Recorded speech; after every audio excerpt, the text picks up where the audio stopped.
shall be gracing the occasion over here today. Now, I do not know if you are ready for them.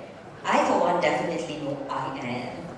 Please put your hands together as I start welcoming them into the ballroom. First of all, the man of many roles, wicketkeeper, opener, ace finisher, and now also a commentator, and may I add, perhaps, the most dapper cricketer currently in the circuit, Dinesh Karthik, ladies and gentlemen. A very warm welcome to you, Dinesh. Very warm welcome. And next over here, ladies and gentlemen, we have one of the greatest fast bowlers to have ever played the game and the bowler credited for inventing reverse swing. I present to you, ladies and gentlemen, Waqar Yunus.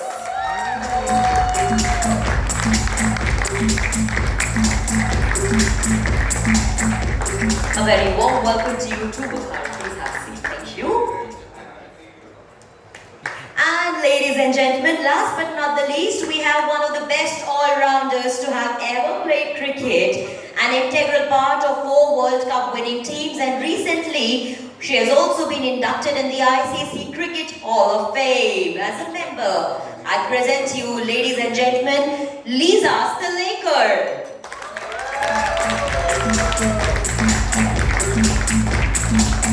Get up the podcast.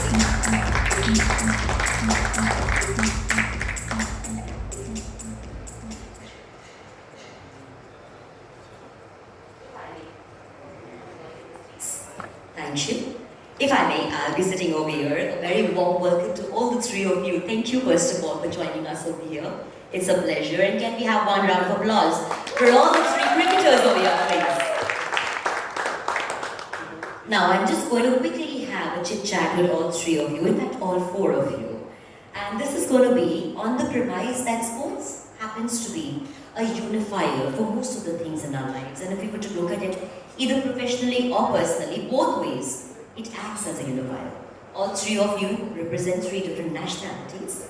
I'll start off with you, Dinesh, if I may. How has sports acted as a unifier in your life, and where has it predominantly been more, should I say, just been more influencing in your life, professionally or personally? First of all, good afternoon to everybody. Quite an honor to be here. Nice to see some happy faces here. And when it comes to sport, you can ask the world over a period of time. The whole concept of sport was to have challenges, and then it got to an extent where a lot of people started believing it was invented so that people come together to watch it and be a part of it. And that's how the Olympics started many years ago, to help countries to come together. In my personal life, the fact that I've been to so many countries around the world has only one reason. I think sport has to be the sport that I chose to play, which was cricket, which has taken me to quite a few countries. Be it Nepal, Netherlands, we all know the usual test playing nations, but apart from that as well, we're going to countries like Antigua, St. Lucia, and these are cultures very different to where I am from. And the fact that I was able to travel all around the world to play the sport that I love and make friends from those places is a memory that will always live very closely with me in my heart, and I'm happy to be associated with the sport, and I'm happy to be here today as well. Thank you. Thank you so much. We're also very happy to have you over here with us today. Waqar, let me come to you. Since Dinesh just mentioned that sports has helped him build. Can I have the audio increased in this? There seems to be a problem with the mic. Yeah, my apologies. So I was saying, since Dinesh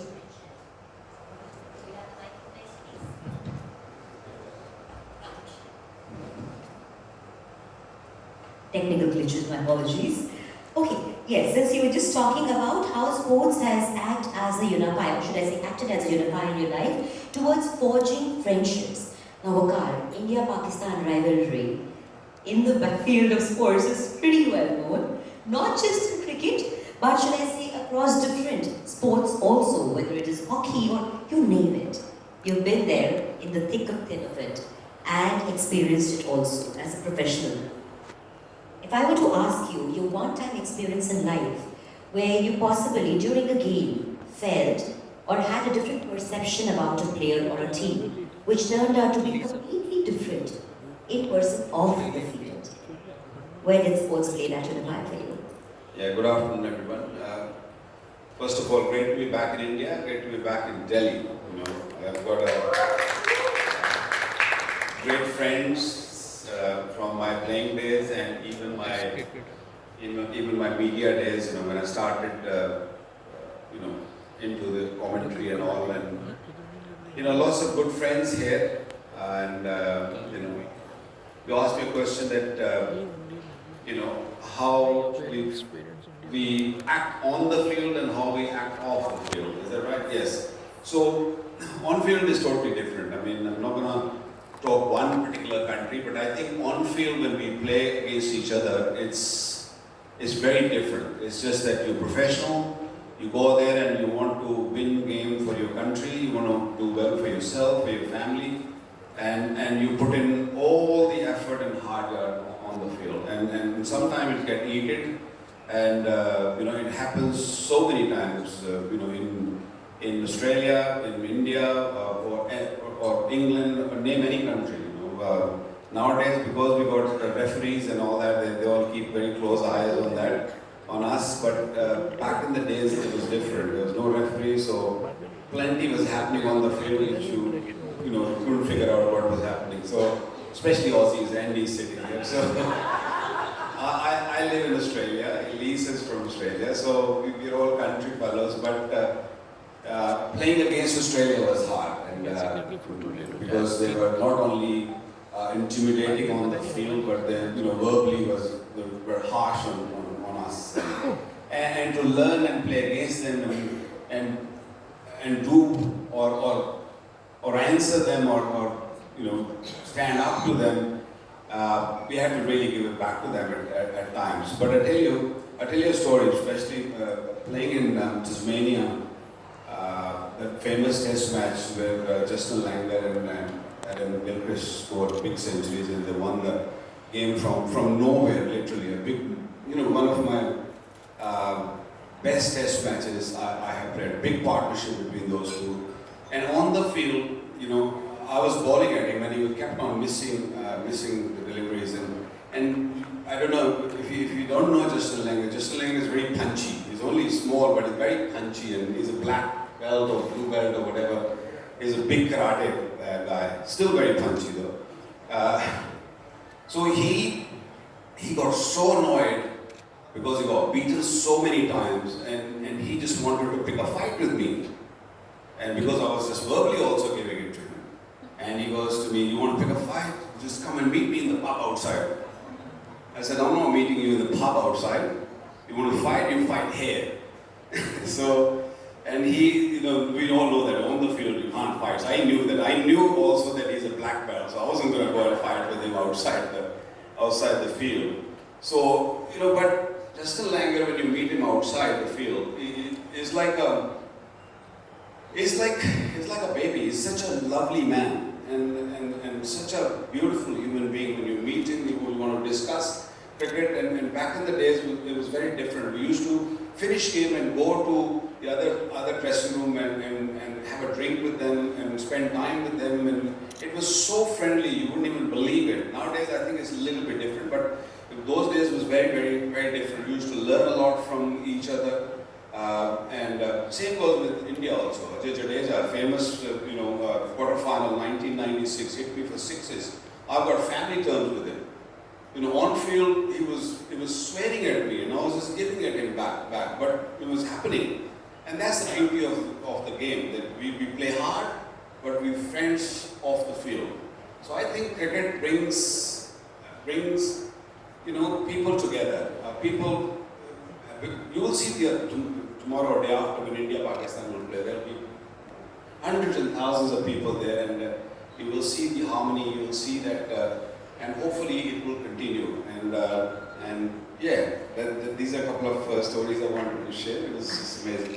Beautiful. They're actually very beautiful anecdotes. As a matter of fact, it's not just cricket, I believe. It's sports in general, which acts as a beautiful unifier for people across the globe. And when you mix sports with something sweet, well, these are two things that the combination can never go wrong, trust me.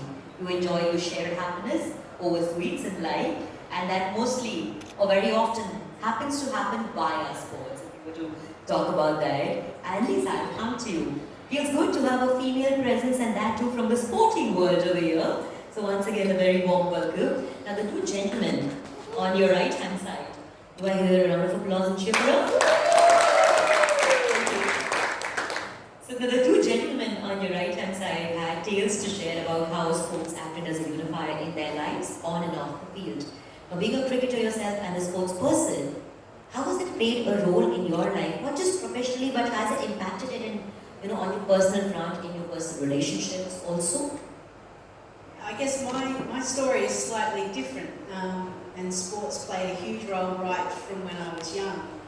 Born in India, in Pune, and immigrated to Australia in the early 1980s, and wanted to fit into Australian society. And it was a society that loved sport, and I found that was my way to speak to everyone else at school. It was playing sport. Being good at sport also helped. Australians only like winners.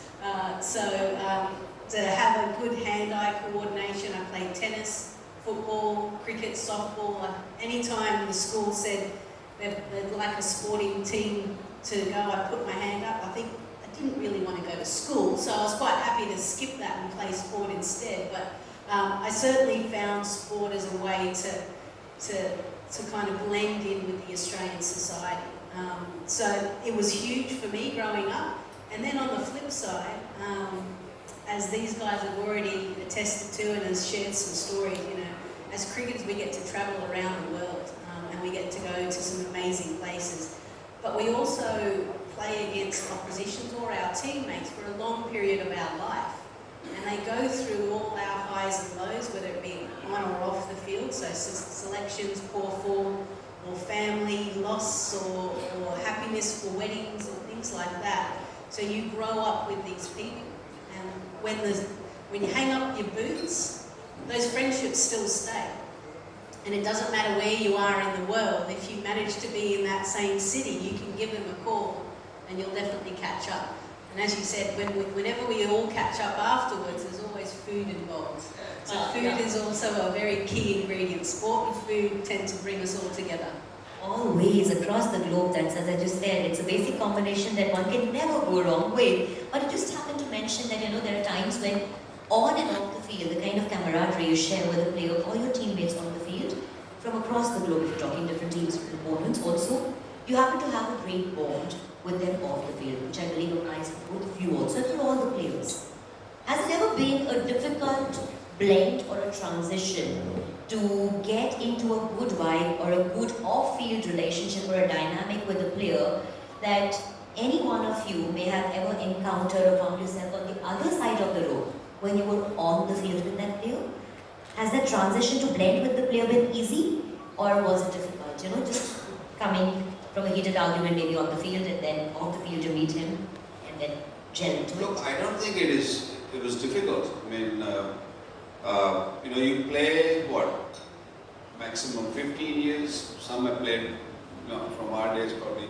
Some of the guys played longer, 20 odd years. But when you play that long and you play day in day out against each other, and you meet them off the field, you become so close to each other, and you staying in the same hotel, sharing food, as Lisa said, you become such a good friends that lasts forever. I mean, as I just mentioned, Justin Langer, I just mentioned Ajay Jadeja, we are family friends. Whenever he comes around Pakistan or I'm here, first thing I'll do is I'll just message him or call him before landing even. So, that bonding never goes away. It always stays. West Indies, for example, I mean, you'll be thinking West Indies, their culture, how would you manage that? But no, they're such a sweetheart. They're like amazing human being in West Indies. England also, really enjoyed my time, in England, played a long time for Surrey County, played good 9-10 years in county circuit also. So those friends will stay. They will not go anywhere. I know that.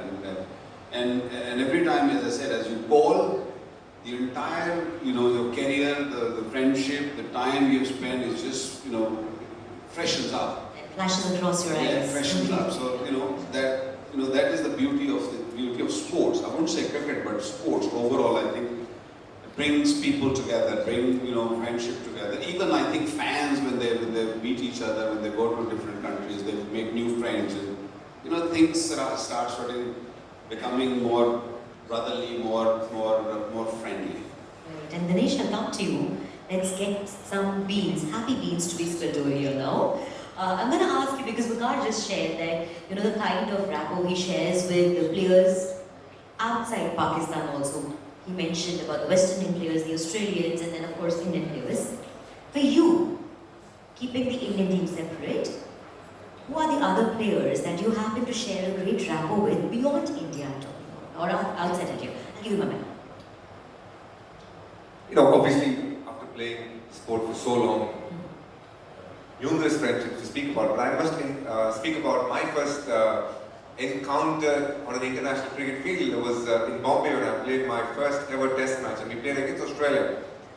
It was a very tough pitch, and I remember going out to bat, and then Ricky Ponting was standing right next to me there. He said, "What do you think, man? You kid, you're going to get out now." I'm thinking, okay, first of all, he was too fast for me. I didn't understand a word of what he said. He said it in Aussie accent, which I took many years to understand. But I threw my gloves, I just showed him my, my finger, if I can say that. And he's like, now that you've done this, I want to send you back very, very soon. And then that's where the man, it took 10 years before I met him, when we played together, thanks to IPL. And that's when I realized the kind of person he was, because when you play against him, he's a completely different man. I can tell you that for sure. If I had to put it mildly, it was very strong. And then I played with him in Mumbai Indians, and that's when I realized what a personality he was, and he's one of the greatest cricketers to ever grace the game. So to just spend some time with him, and a great example is what Bharmani just spoke about, Justin Langer. I remember going to him asking for an autograph post my debut game, and I went and gave my t-shirt, and he said, I said, "Mr. Langer, can you sign it for me?" And they lost the match, by the way. He looked up at me, "What do you call me?" I said, "Mr. Langer, can you just sign this for me?" "Don't call me Langer, call me Justin." Okay, in India, a lot of people get called by their surname. So, so these are the kind of things, and then many years later, and I just met him for the first time, but I interacted with him in the recently concluded World Test Championship final, and the person he was is exactly what Bakar just spoke about. Just a phenomenal human being, very warm. He's one of those who does yoga and meditation every day of his life, and that fascinates me, because from that shows you the kind of discipline he has in life. He's somebody who's very grounded, very centered, can speak to you about the word home for about, I don't know, he can speak to you for 2-3 hours maybe. People in India might not even know anything close to that. So that's the kind of individual he is. If he likes something, he gets deep into that topic.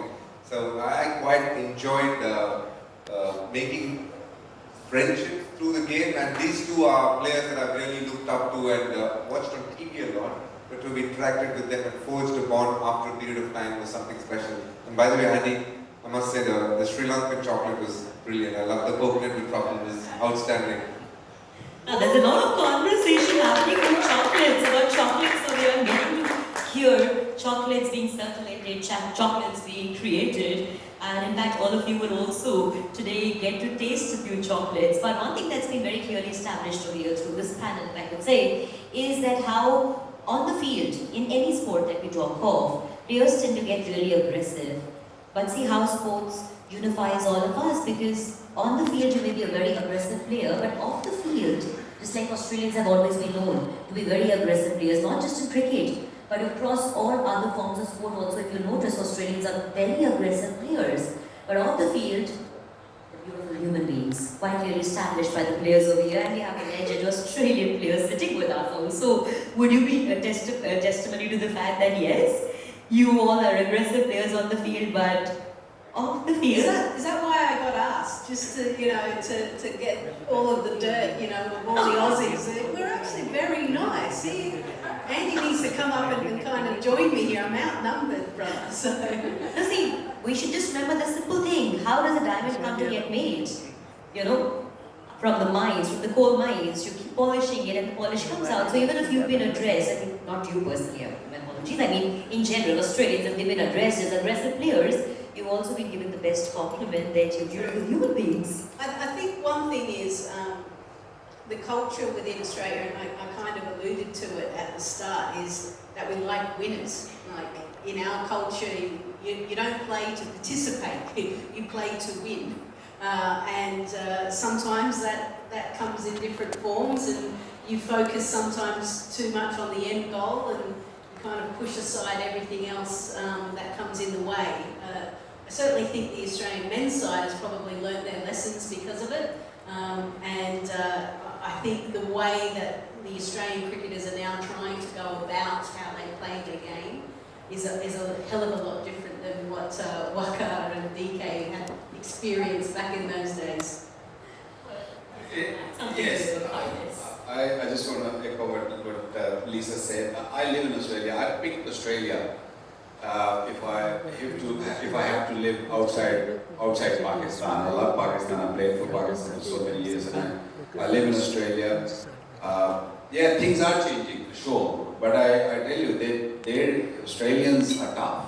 Very simple. They are very tough, and any sports you take it. I tried to play a bit of hockey with girls even, and they're very tough. They just get on to you, and this is good. I think you want to play, you want hard, and you want to win the game, and that's how they think. But off field, not only sports, but I tell you, even I live there, they're just so soft-spoken people. They're very, very nice. They might sound harsh, but it's not harsh, I promise you that. The accent is maybe a little. Oh yeah, Andy Allen over here, he's... My goodness, he's one of the most softest human beings I've ever heard in my life. What are you talking about, mate? That's still very soft. But okay, I'll come to you. Mr. Dogra has been sitting very patiently and quietly. And okay, we were talking about sports. You come from the corporate field. And sports, as we were talking about, happens to be played or unified in our lives. Has sports or any form of sport ever played that thread for you in your life, either professionally or personally, because you are the corporate man yourself? I can't give the answers that we give here, so my answer is going to be far more boring.